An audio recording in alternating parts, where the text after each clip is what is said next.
Welcome to Fly on the Wall. We are your hosts. I'm Marquita Moten. And I'm Jonathan Lassiter. So, who the hell are we? Well, I, Dr. Jonathan Matthias Lassiter. I'm a licensed clinical psychologist, award-winning editor of a book, soon to be New York Times bestselling author. I'm naming it and claiming it. And just all around, you're a Black Southern nerd. That sounds good to me. I am a business owner, bruja, intuitive spiritual alchemist with a master's degree in clinical mental health. Okay, with the masters. Oh, you my master now? As Chris Rock said. Remember that? Pretty much. You so silly. So, what we talk about today, Keita? So, you already know you sent me that article about Megan Thee Stallion. Okay. Being shot. And I know that you highlighted her mention of feeling anxious about certain situations ever since then. But when I read it, I was like, this ain't anxiety, this PTSD. So, okay. Tell the people the difference. Well, anxiety is really a symptom of PTSD. But what stood out to me in the article was the fact that she kind of talked about a set of three different things. Okay. Right? What did you see those as? So the first thing that she talked about was the loss of her parents. I think her father passed in 2015, and then her mom in 2019, something like that. Okay. But both parents passed, and they were her best friends, according to the article. Then she talked about having this group of friends that included Tory Lanez, who was the one who shot her in the foot. And the actual incident, which for her was about holding on to family, this family that she had been able to create. And then the third block of information that I noticed was she talked about the aftermath of the incident and her mistrust of people and stuff like that. And that's where the anxiety came in. Right. But to me, it read as PTSD. What you think? Yeah, I mean, I was listening to her talk about it and name it as anxiety, but I agree with you. It sounds more so like PTSD. And I think a lot of people, Black and otherwise, don't always know the difference between that. Yes. And because what you said, like anxiety or this like hyper arousal, right? Hyper arousal is definitely a part of PTSD. I always think about PTSD. I learned a lot about it when I was doing my clinical internship at the Indianapolis VA. And we always said that it was like this, you had to have this traumatic experience that threatened bodily harm, right? Or you were witness to someone having bodily harm or the death or bodily harm of someone else, right? Or you hear about it repeatedly, right? And so there are ways to PTSD. Right. And so there are ways that you are exposed to threat of danger or actual bodily harm, right? But then there are these four clusters of symptoms. And those four clusters, right, are the sort of intrusive thoughts around the traumatic experience. So this is like nightmares about it. This is, these sort of very vivid flashbacks of the event. Then there is the avoidance. There's the avoidance cluster. And so basically that's when people avoid people, places, things that remind them of the traumatic event. Then there is the marked difference in cognition, or what we call thoughts, right? Or mood about related to the event. So people can feel like a foreshortened future, like I ain't gonna make it till tomorrow, that sort of thing, or bad things always happen to me, or I seem to have bad luck, things like that. So that sort of impairment or difference in thoughts and mood. And then there is the hyperarousal, the physiological hyperarousal. So this is where those sort of anxiety-like symptoms come into play. So that's like feeling keyed up, loss of concentration, insomnia, that exaggerated startle response, things like that. So those, I always think about PTSD like that. Like first that exposure to that traumatic event, and then having symptoms in those 4 different categories. And that's exactly what Megan was describing, heavy on that physiological hyperarousal piece, but also some of that marked difference in thoughts, right? These thoughts about, I thought these people were my friends. You can tell in that interview with Gayle King that she's almost sort of like questioning her ability to make decisions about the sort of right people to have in her life as a result of this event, right? Yeah. Yes. And I want to touch back a little bit. I like the fact that you mentioned the time that you worked at the VA. And, I have also had clients who were veterans. And so when it comes to PTSD, I think most people who are not clinicians tend to associate PTSD only with the military and only with war. However, we know that PTSD can come from a variety of places. And I think it would be helpful for us to talk about like some of the, I guess, quote unquote, everyday type situations that could lend themselves to somebody having PTSD. Yes. I have a client who is a veteran and never went to war and still has PTSD. But PTSD can be caused by being mistreated in the store.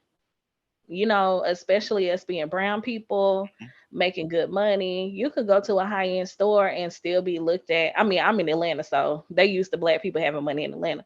But there are a lot of places where that is not the case. And so a lot of us are mistreated, followed around stores, treated as though we're suspicious individuals when that may not be the case at all. Job loss. That's a huge one, especially with COVID. People like the front like COVID is over, but I don't know. I still wear my mask. I'm still double masking out here. Yes. Me too. Yeah. COVID itself was a traumatic experience, or is still a traumatic experience. Even outside of people who lost loved ones due to COVID, being isolated from others and things of that nature is traumatic. Car accidents, traumatic. Yeah. Being arrested. Oh, yes. It's a traumatic experience. Yes. Even when it's not a situation where there is the imminent threat to one's life, it can feel like it is. Oh, yeah.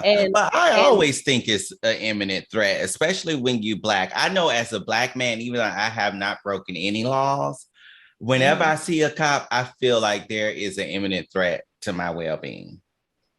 Because I know that they use excessive force on Black and brown people for that matter, but Black people all the time for no reason at all, rather than their own bias against Black people. So I always feel like my life is in danger when I'm around them. Yeah.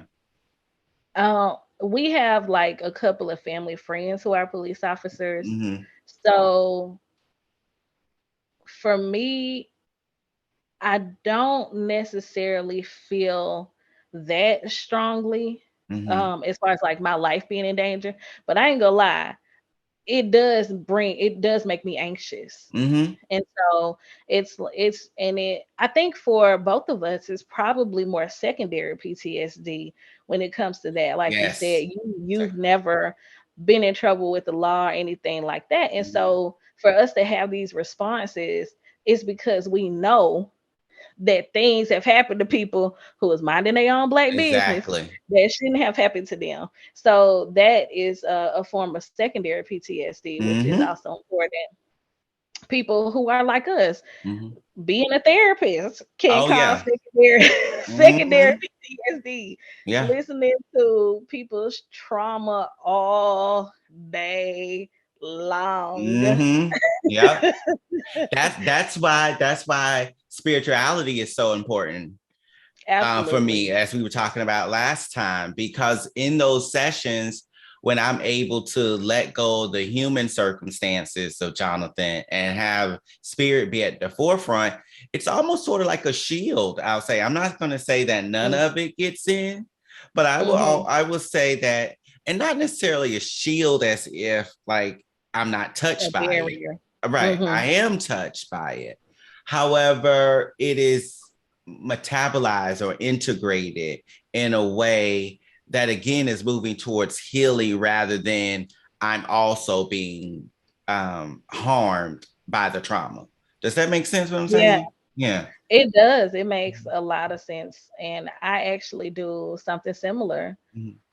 Typically before any of my sessions, I will either light some sage or Palo Santo. And I actually do a prayer before my sessions just to ground myself in spirit, I guess is what it is. Because it's so amazing how delving into your spirituality can be a soaring experience and it can also be grounding. But it makes sense, as above, so below. Exactly. And so all right.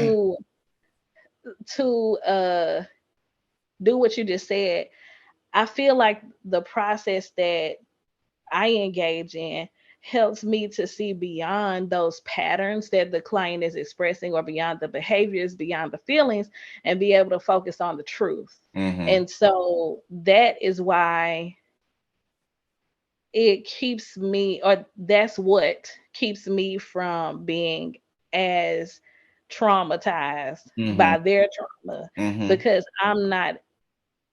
I'm participating in the purging of what they're feeling, but I'm not engrossed in the emotionality of it. Yes. I And totally get what you're saying. Yeah. So in that way, it is kind of protective while also still allowing us to be present with the client. Right. You mentioned therapists. I have a client who is an ER physician. And so there are some professions like being an ER doctor, especially in the times of COVID, where a lot of people are doing, CPR and other procedures to resuscitate people that can be quite physically brutal on the body. And and seeing death all around them. And if first responders, teachers in particular environments where there's a lot of violence can also be exposed to things that can lead to PTSD. So I appreciate you bringing up the fact that PTSD could come about from a lot of different traumas and not just from combat-based trauma. Of course, we know the history of the PTSD diagnosis, post-traumatic stress disorder, for those that don't know, comes from the, post-World War II, and we were applying specifically to veterans. But again, it has a broader applicability, right? And so, or applicability, if you will.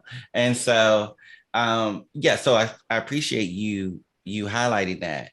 And so, I when I hear Megan Thee Stallion's story, and particularly because, of course, we've already known about this story, but hearing her describe it to Gayle King on the CBS, I think it was the morning show. But I feel for her. I feel for her, and I hope that she can get the sort of psychotherapeutic help that I know can be healing if it's with the right person. So I hope that she could get that, because clearly she's carrying around a lot of hurt from that. Yeah, I agree. And you know what? Like, not just her, but all Black folks. Yes. Because we could really, really go deep into historical trauma, a genetic trauma, all of that stuff. And, those of us who are the descendants of African slaves in this country have in our DNA a certain degree of trauma. Yep. And so I personally feel like we all need help. I know I do. Need the help. Okay. Yes. But I am glad that you and I have a platform such as this where we can at least give people permission to allow themselves to consider what they've been through as something serious.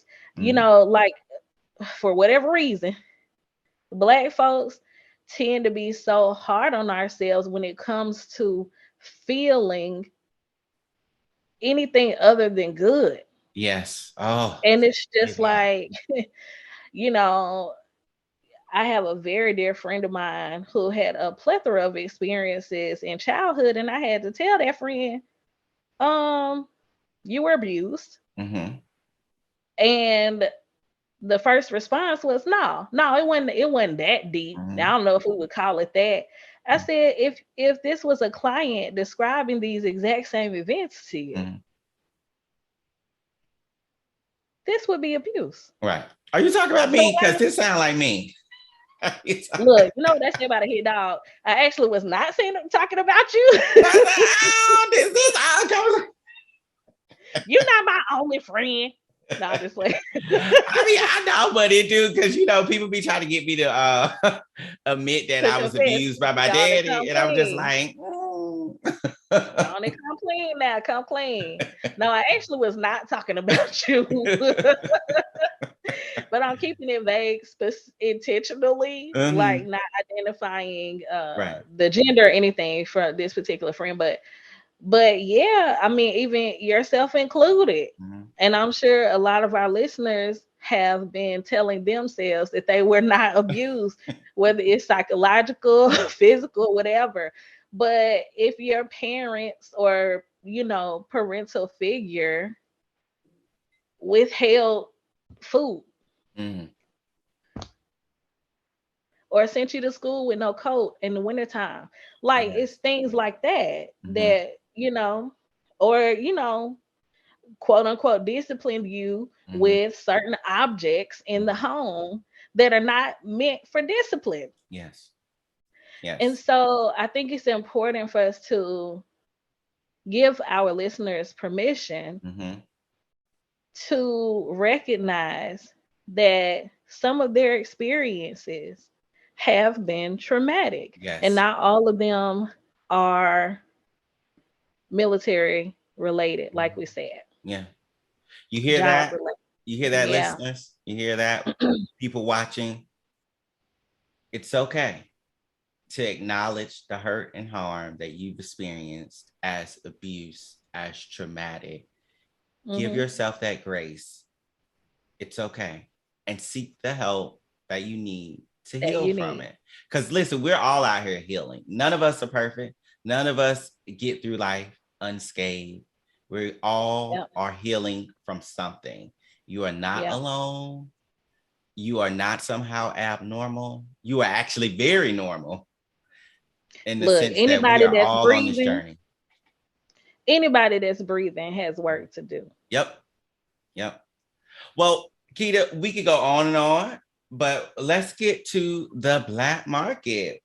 So what do we want to talk about? The Black market, Black-owned products and services that we want to talk about today. So actually, I think we should go ahead and do a shameless plug because both of us are Black business owners. True. And I do have a couple that I would also like to highlight for people. But first of all, we're gonna do ourselves, then we'll highlight a few others. Okay. And then I think we should hear from our listeners. Who are y'all buying from? Right. So, put us on. Yeah, put us on something new because I need to know. Okay. We out here trying to support each other mentally, spiritually, and in the physical by helping to support these Black businesses. Yep. So you want to talk about your Black business? You want me to talk about my Black I'll go first then. Okay. I'll go first. So I, Marquita Moten, am the owner of Crown to Soul Naturals, and that's soul, SOLE, as in the soles of your feet. duly named because all of my products can literally be used from head to toe.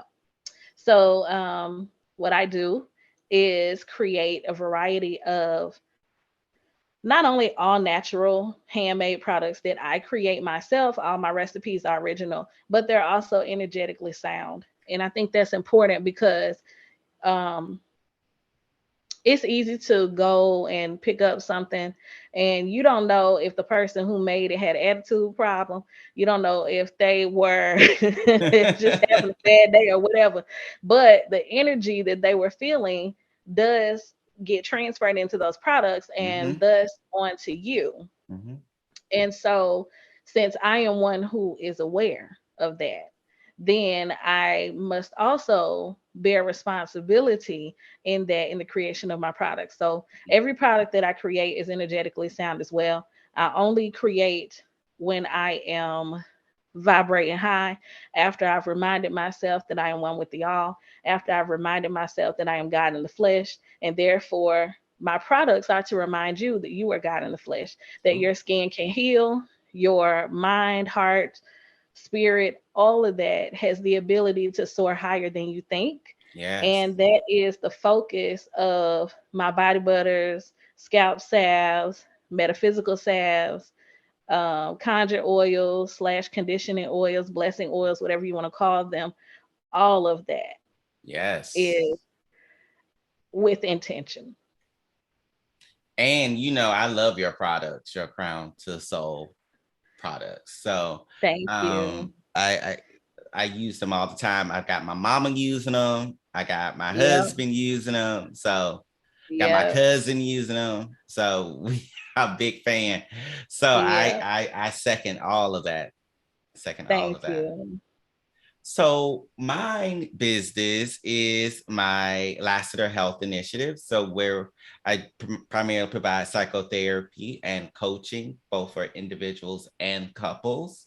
So if you are looking for a therapist that gets your culture, that understands what it's like to be Black, what it's like to be LGBTQ, what it's like to have a chronic illness, what it's like to start from the bottom and now be here as well, and carry all of these different identities and moving forth in the world, what it's like to have been depressed and suicidal. I understand those things not just professionally from almost a decade of in school training, and now I'm going on a decade of uh, professional experience, but also the lived experience. So check me out online if you're looking for a therapist or a coach. Lassiter Health Initiative. Yes. Yes. Dr. Lassiter absolutely knows what he's doing. I mean, I try. So, you know, there is no try. There is only doing and not doing. Okay. All right. And you doing it. Well, thank you. So, Thank you. Thank you. so Well, yeah, yeah. So definitely that's look a little bit about us and our shameless plug. So who should we be buying from? You tell us who's in your Black market, because we want some Black owned products too. So so hit us up and let us know. Leave the message in the comments. So let's do a replay. So we were talking about PTSD today and how it could show up in our lives. So we were talking about the different symptoms of PTSD. So we said that it is this either direct or vicarious exposure to death, serious injury, sexual violence, and usually causing 4 different categories of symptoms. One is intrusive thoughts, memories, dreams. One is avoidance of things that remind us of the traumatic experience. One is marked difference in thoughts and mood, and another one is marked difference in arousal, usually the hyperarousal, which includes hypervigilance, problems sleeping, problems concentrating, etc.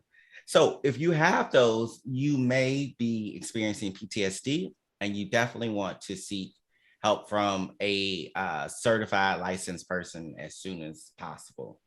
And also spiritually, because there's more than one way to tackle these issues. You know, Marquita and I both believe that it's not just about the psychological, but it's also about the spiritual and the physical, emotional, the cultural, the familial, all of the above. And so all of that plays a role in healing. So get your heal on, but make sure the person know what they're doing. Don't be out here trusting no charlatans. So right. And if you don't feel comfortable with a particular provider, it's okay to switch. You don't have to stick with a therapist if you feel like it's not a good match, because sometimes it's not a good match. I mean, that's just a fact of life. I'm not a good match for everybody. And that's neither okay. am I. And that's okay. So not everybody's going to be a good match for you, but be willing to be patient in your own process and make sure that you get what you need. Exactly. And along with being patient in the process, be gracious with yourself, right? Yes. If you're tired, you're tired. If you've been abused, it's okay. That doesn't make you, you're not the problem. That doesn't make you the problem. You aren't the cause of your own abuse. You don't deserve that, right? And so it's okay to admit it. It's okay to seek help for it. It's okay to admit when we experience trauma, and we may be having some problems, some emotional side effects of that trauma, and that's okay too. So give yourself permission to name your truth and to seek help when you need it. All right. So that's going to wrap it up for us. As always, it is so great talking with you, Kita. You know, I just love you so much. Likewise. All right. So be sure to like, subscribe, comment, tell your friends about the show. And as you know, we are now doing an extended play podcast right after this. So be sure to listen to the extended version on the podcast, wherever you get yours. All right. Till next time. Love you, Kita. Love you too. Bye-bye. Bye.